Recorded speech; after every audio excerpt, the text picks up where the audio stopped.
భారతదేశంలో గుర్తుపెట్టుకోండి మిత్రులారా, ఈ సినిమా నుంచి మనం బాగుంది, బాలయ్య గారి నటన బాగుంది, బాలయ్య గారి నటన ఎప్పుడు బాగానే ఉంటుంది. నాకు ఇటీవలే ఒక్క విషయం చెప్పి నేను ముగిస్తాను. ఇటీవలే నాలో సనాతన ధర్మ బీజ జ్ఞానాన్ని నాటి ఇటీవలే నన్ను వదిలి వెళ్ళిపోయిన మా నాన్నగారికి అత్యంత ప్రీతిపాత్రమైన నటుడు నందమూరి బాలకృష్ణ గారు.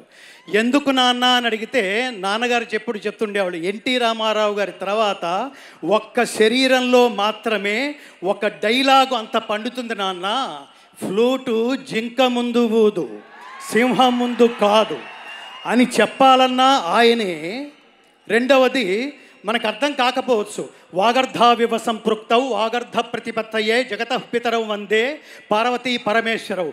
అది కూడా అంతరమ్యంగా అంత భక్తి పారవశ్యంతో ఇమిడిపోయేది ఒక్క బాలకృష్ణ గారి నటనలో మాత్రమే, ఆ శరీరంలో మాత్రమే, ఆ జన్మకి మాత్రమే.